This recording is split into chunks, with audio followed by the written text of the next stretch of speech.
नमस्कार। सुनील भट्ट आप सब यारों का फिर से स्वागत करता है और आज फिर एक बार जोरदार लेकर आया। फिर एक बार अनमोल गीतों से अलंकृत काव्य जिसे आप एक नज्म कह सकते हैं और जिसके नाम पर एक किताब भी प्रकाशित हुई थी।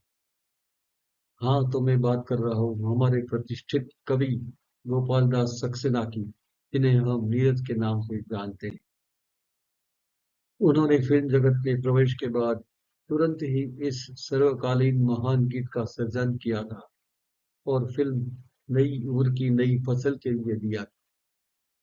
इस नज्म की विशेषता ये है कि इसमें अनेक शब्दों को दोहराया गया है जो बहुत आकर्षक लगते थे, जैसे कि खड़े खड़े, रुके रुके, पात पात, नयन नयन इत्यादि।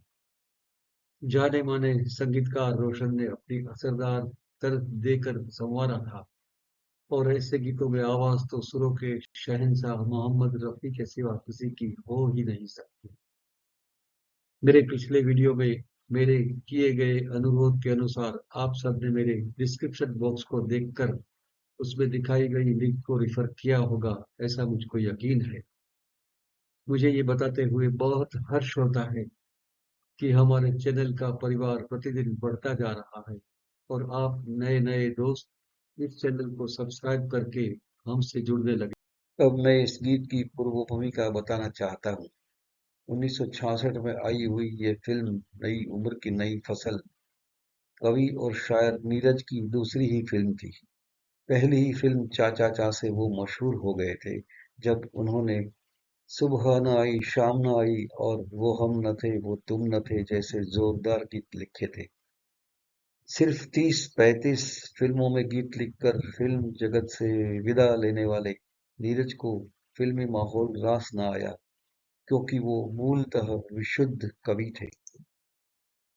इस गीत में कवि ने अपनी उस कल्पना को उजागर किया है जब कोई इंसान अपनी अनेक कोशिशों के बावजूद कामयाबी हासिल नहीं कर सकता है और अपनी बड़ी बड़ी महत्वाकांक्षाएं किसी हादसे की वजह से चूर चूर हो जाती है।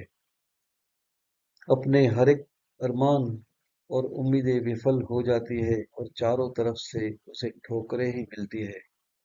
तब इंसान जैसा सोचने लगता है, बस वैसा ही कवि ने लिखकर इस गीत का सर्जन किया है। ऐसा लगता है कि शायद कवि ने खुद अपने ही एहसास इस कविता के जरिए बयां किए हैं। ये काव्य इतना मकबूल हुआ कि नीरज की एक किताब का उन्वान बन गया था, कारवां गुजर गया। संगीतकार रोशन ने काव्य के उपयुक्त और उसकी बंदिश की थी और सितार एवं वायोलिन का यथार्थ उपयोग किया था। मोहम्मद रफी ने गीत के जज्बात परखकर अपनी आवाज में वैसा ही दर्द डाल दिया था। गीत के आखिरी अंतरे में जब हादसों की परिसीमा आती है, तब संगीत रचना भी उसी के मुताबिक ही गुणी संगीतकार ने बनाई थी। फिल्म का नायक एक छात्र है जो औरों के बहकावे में आकर राजनीति में प्रवेश करता है और अपनी शिक्षा के स्थान पर अन्य प्रवृत्ति पर अपना ध्यान परिवर्तित कर देता है। बड़े बड़े और ऊंचे ऊंचे ख्वाब देखने लगता है और चुनाव लड़ता है, मगर आखिरकार एक ही वोट से हार जाता है और अत्यंत हताश हो जाता है। ये बेमिसाल नज्म उसी हताशा और नाकामी का परिणाम स्वरूप उसकी जुबां पर आ जाती है।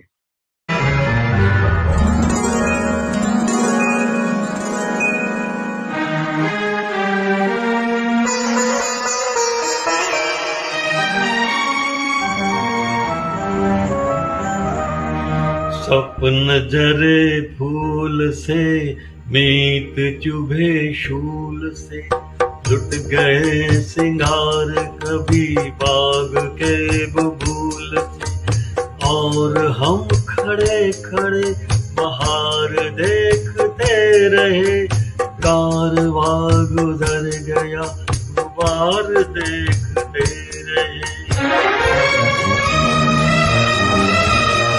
शायर सोचता है कि ये क्या हो गया, मुरझाए हुए फूल की तरह हर ख्वाब पात से गिर गए। सभी दोस्त एक शूल की भांति चुभने लगे। एक बबूल के वृक्ष ने बगीचे की शोभा लूट ली, मगर हम कुछ न कर सके। बस साक्षी बनकर रह गए, और नजर के सामने मेरा कारवां गुजर गया, और हमें तो सिर्फ उड़ती हुई धूल ही देखने को मिली। देखने को रह गई सिर्फ अपनी नाकामियां ही नाकामियां। नींद भी खुली न थी कि हाय धूप ढल गई, छाँव जब तलक उठे कि जिंदगी फिसल गई। बात बात झल गए कि शाख शाख जल गई, चाह तो निकल सकी न पर उम्र निकल गई, पर उम्र निकल गई। गीत अश्क बन गए, छंद हो दफन गए, साथ के सभी दिए दुआ पहन पहन गए। और हम झुके झुके मोड़ पर रुके रुके, उम्र के चढ़ाव का उतार देखते रहे। ऐसा दौर आया कि नींद उड़ने से पहले ही सुबह के बदले शाम ढल गई। अभी तो चलने को पांव उठाए ही थे कि फिसल पड़े। उद्यान का हर एक पात और शाखें उजड़ गई।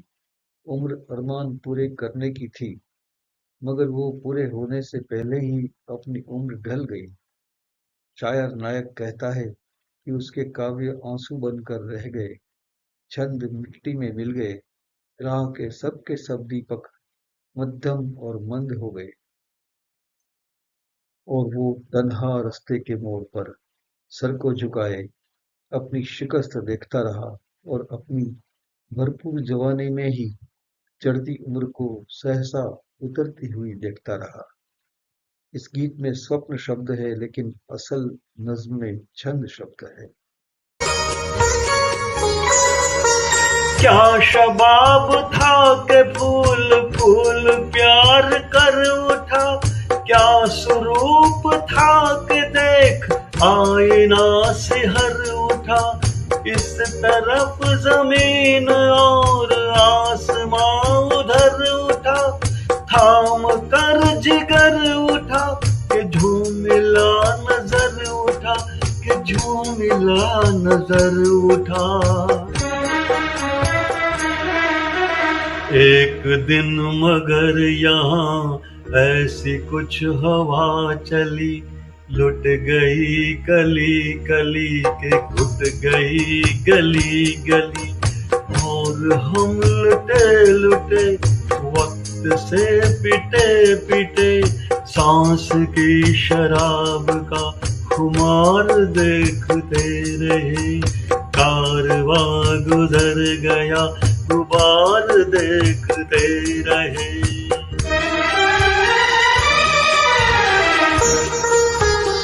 जीवन गाथा को आगे बढ़ाते हुए नायक कहता है कि अजब जमाना था यौवन का, जिस पर बगिया के फूल भी मुग्ध थे, और इतना सुंदर रूप था कि दर्पण भी हैरान हो जाता था। जमीन और आसमान को छू लेने का मन था, बड़े अधीर होकर सब कुछ प्राप्त कर लेने की तमन्ना थी।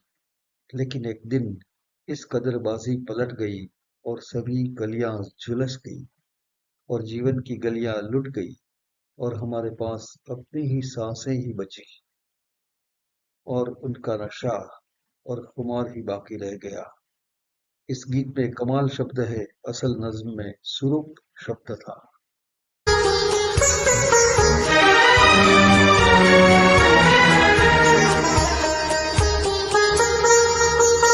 हाथ थे मिले के जुल्फ चांद की सवार दूं, होठ थे खुले के हर बहार को पुकार दूं। दर्द था दिया गया के हर दुखी को प्यार दूं, और सांस यूं के स्वर्ग भूमि पर उतार दूं, भूमि पर उतार दूं। सका न कुछ मगर शाम बन गई शहर। वो उठी लहर के ढह गए किले बिखर बिखर।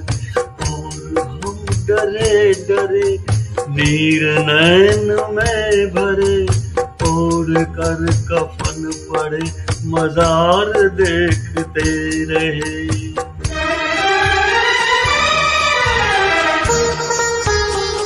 अब कवि की कल्पना समाज सेवा के प्रति मूर्ति है। कहते हैं, मेरे हाथ चांद तक पहुंच जाने को उत्सुक थे। बहार को लोगों के आंगन तक ले आने को लालायित था। दुखी जनों के हर एक दर्द को मिटाने की आरजू थी और इस दुख दर्द भरे संसार को स्वर्ग बनाने की महच्छा थी। वक्त ऐसे गुजर गया कि मैं कुछ भी न कर सका। जिन्हें जिंदगी में शीतलता देनी थी वो लहरें मेरी उम्मीदों के महल को ध्वस्त कर गई और मैं सहमा हुआ अपनी पूर्णम आंखें लिए फकत मरघट की लाशों को तकता रहा। और मेरे सामने मुझे छोड़कर कारवां गुजर गया जिसका मैं एक हिस्सा था।